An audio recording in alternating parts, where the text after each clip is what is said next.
السلام علیکم ورحمۃ اللہ وبرکاتہ۔ الحمدللہ الذی کفا وسلام علی عباد الذین اصطفی، اما بعد۔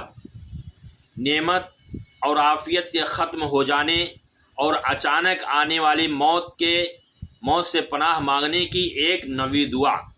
اللہم انی اعوذ بک من زوال نعمتک وتحول عافیتک وفجاعت نقمتک وجمیع سخطک۔ صحیح مسلم حدیث نمبر 2739۔ اے اللہ، میں تیری نعمت کے زوال سے اور تیرے دیے ہوئے عافیت کے پلٹ جانے سے اور تیرے ناگہانی عذاب سے اور تیرے ہر قسم کے غصے سے تیری پناہ مانگتا ہوں۔ یعنی یہ دعا بڑی مفید اور جامع دعا ہے، اور اللہ کے رسول صلی اللہ علیہ وسلم نے فرمایا کہ جو شخص اس دعا کو مانگتا ہے، اس دعا کو پڑھتا ہے، تو اس کے ہر قسم کی پریشانی مصیبت دور ہو جائے گی۔ اللہ تعالیٰ سے دعا ہے کہ اللہ رب العالمین ہم تمام لوگوں کو یہ دعا پڑھنے کی توفیق عطا فرمائے۔ السلام